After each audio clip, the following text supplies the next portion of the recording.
are going to talk to Her Excellency Robina P. Marks, the High Commissioner of South Africa to Sri Lanka. Your Excellency, thank you very much for agreeing to come on our show, and thank you very much for speaking to us. We are going to talk about a book authored by you, and we are going to talk about why you wrote this book and why this is important to us. But before all of that, let's start with you as a person. What made you go into writing a book? You know, I'm from South Africa, of course. And one of the first things when I arrived here, when I was told 4 years ago that my new posting would be Sri Lanka, was to research some of the long historical ties that we have, and just what we have in common, you know, as a continent in Africa, but also with Sri Lanka. And so I knew, of course, that South Africa and Sri Lanka were colonized by the same countries. We were colonized respectively by the Portuguese, by the Dutch, and then by the British. And I also knew from our own experiences in South Africa that colonialism left very deep trauma, you know, not only in the natural evolvement of our country, you know, but also I suspected that there would have been vestiges of that colonial trauma also in Sri Lanka. And so I wanted to explore that because I come from a town called Cape Town, also known as the Cape of Storms. And that is a port city where the Indo-Lankan slave ships, you know, it was part of the slave trade route. Normally, you know, these ships would come to look for food and water as they were exploring Africa. And so I knew that that because we were colonized over the same period of time, that there would be a history that I wanted to excavate. Sure. And that there would be a story that I wanted to tell. And I thought, let me look for that story in the very DNA, you know, of people living in Sri Lanka. And I found that, and that's why I wrote the book as well. I wanted to tell that story. How did you decide on the story that you have selected?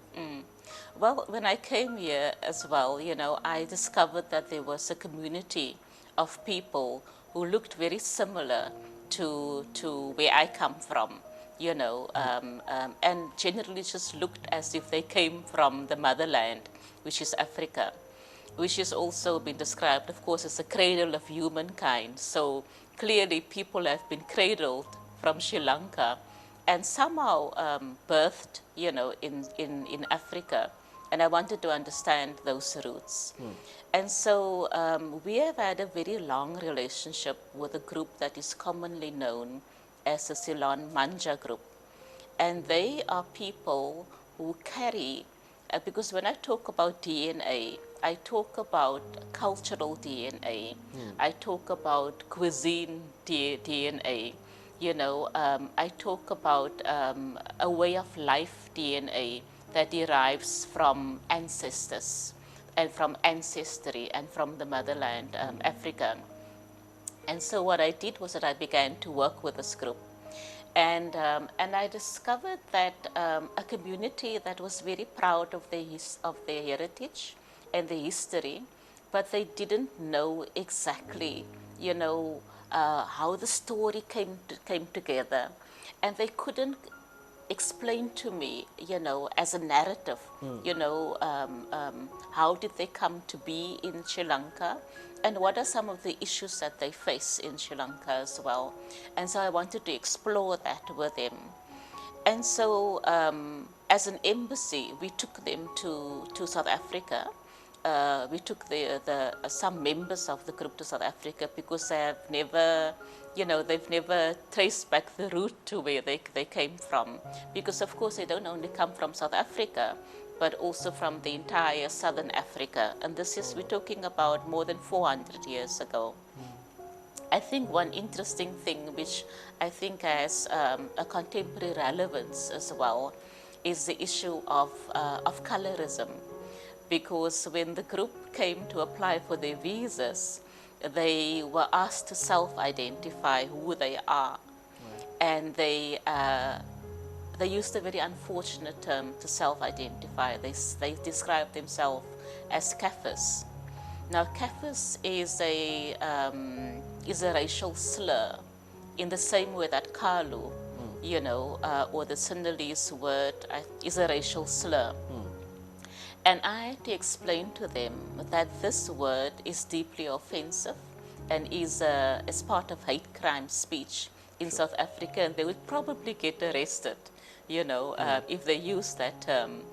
And of course, once I understood the meaning, because words have meaning within different contexts, and over time as well, they said, but we are Sri Lankan, first and foremost, and then we belong to a particular community with a particular history. And so we took them to South Africa, and it was a wonderfully joyful moment for them to meet a part of themselves that they didn't know, a part of their identity that they had never really come face to face with, but that they had held on to over the centuries, through oral traditions of storytelling.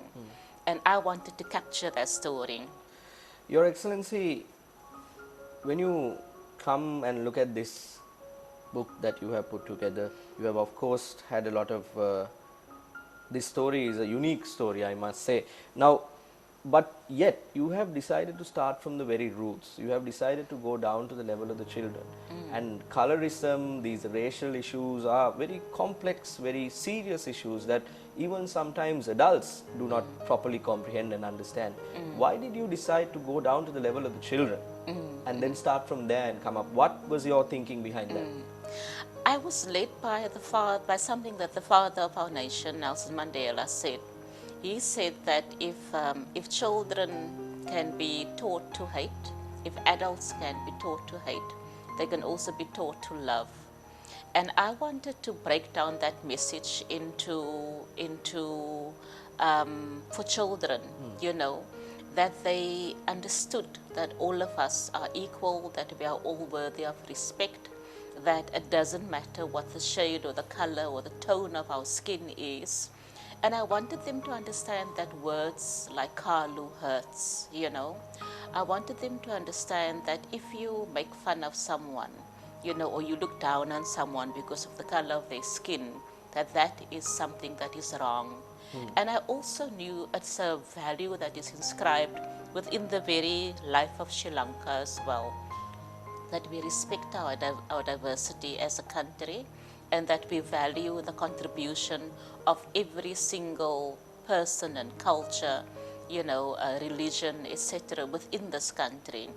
But I also knew that this particular community, their story have never been told. Because remember that if we look at colonial times, the story of slaves, of people who were enslaved, were never told. They were never considered to be important enough for their lives to be recorded in any kind of way. And so we have these approximately 15,000 Africans, by our estimate, who were shipped here in the 15th and the 16th century, shipped to Sri Lanka, enslaved against their will, held as forced labor, uncompensated. And they are the ones who helped to build parts of Sri Lanka. The forts that we have in Gaul, in Trincomalee, in Particulua, in Matara, etc., they were built predominantly by Africans, because of course the Portuguese conceptualized the forts, and the Dutch further refined it. The Sri Lankan local people said, no way are we going to work for no money, and quite rightly so, And so what happened was that this labor force was forcibly taken from Africa and from other places as well, and shipped to Sri Lanka.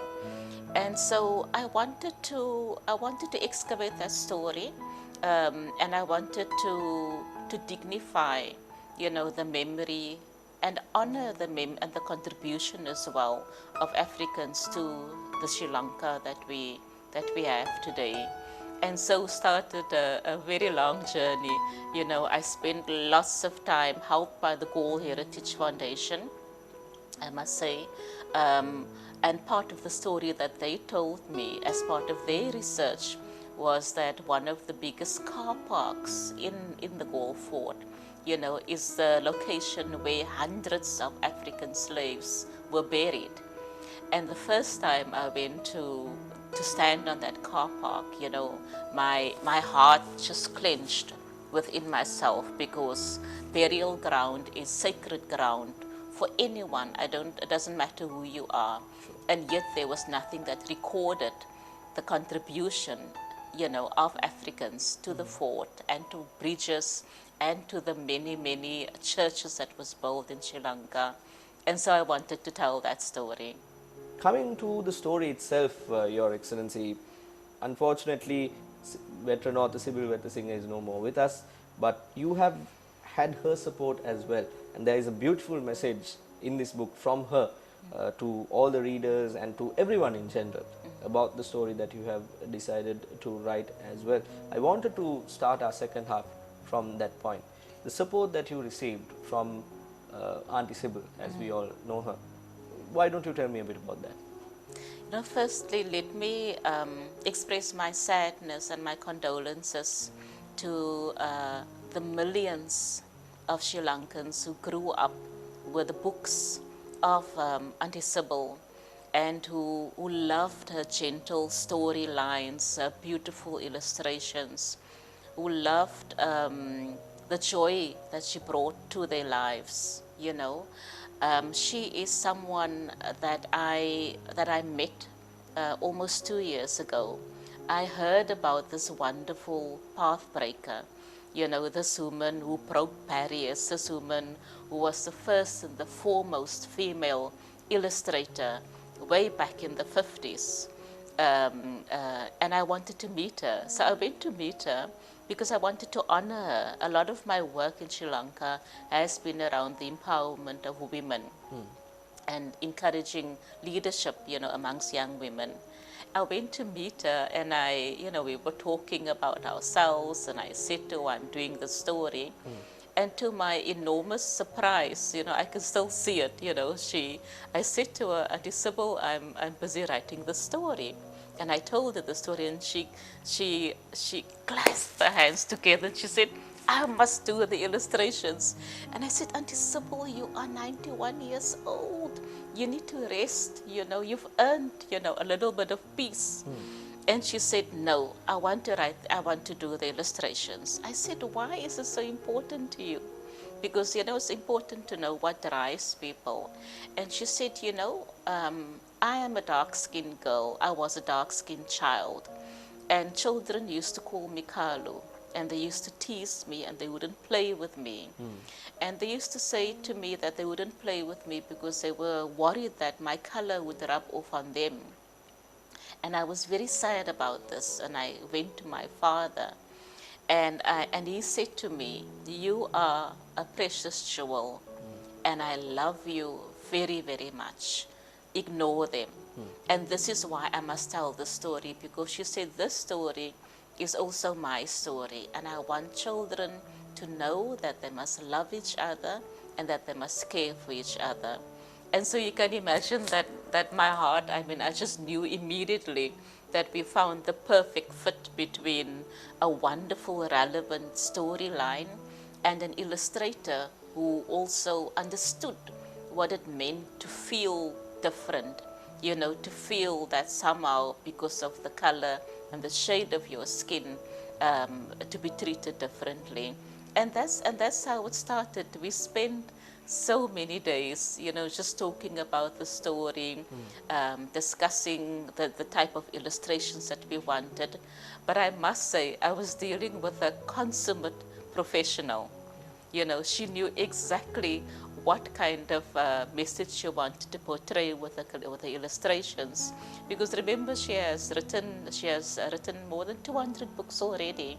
You know, she's loved worldwide, recipients of so many awards. And so when she showed me the first proofs of the illustration, we had to make some minor adjustments. But what we ended up is a book with illustrations that is so empathetic and so respectful. There's so many racial stereotypes about African people, and she wasn't going to pander to any of that. She showed this community in all of their beauty, and in so doing, it carries a very life affirming message to children. It doesn't matter what shade or color you are beautiful, and you are worthy, and you have value, and we believe in you. And so I am so profoundly sad that she has passed away. She was like a second mother to me. And she is someone that in the African tradition, we would say that she has now become one of our ancestors. And her legacy, I hope, is something that Sri Lanka's children will remember through this book, that we must love each other, that we must care for each other, irrespective of the color of our skin. Beautiful, Your Excellency. I want to focus a bit more onto the other side of things as well. You are handling matters for Sri Lanka and the Maldives at a very crucial time when there is COVID happening. In one end, a lot of people want to go back to their homes. There's a lot happening in terms of diplomatic work that you carry out. In such a backdrop, I want to ask you, you are focusing on two major countries. A lot of people travel in and out of our two nations, Maldives and Sri Lanka. With matters like this, how important was this role for you, and how did you find the time to do it? I started the book long before the COVID pandemic hit us. And so we were quite far on the road. And so during the quarantine period, I spent my time not on the book, because fortunately it was in good hands with Auntie Sybil, but I spent my time helping to facilitate the repatriation of many South Africans who were stranded in Maldives, but also a few of them in Sri Lanka. I must say, because of the excellent way in which the Sri Lankan government have dealt with the pandemic and the regulations that they've put into place, our South African visitors said, we would prefer to wait it out here. We feel safe in Sri Lanka. And so some of them elected to remain in Sri Lanka. And I think it's testimony to the fact that that the regulations, were set out so well. So in the last few months, our focus has been on repatriating people back home. We were able to get about 100 people out of Maldives. And right now, our focus is also just on the post-COVID economic recovery period, We went to see, I led a delegation of African ambassadors to the Prime Minister, Rajapaksa, about 2 days ago. And my message to him was that we must maintain the vibrancy of our trade and tourism relations between Africa and Sri Lanka. The tendency of many countries will be now to become very insular and to look within. We can't afford to do that. We cannot compromise the supply chain of goods and services that we need flowing between Sri Lanka and Africa to stop or to be disrupted.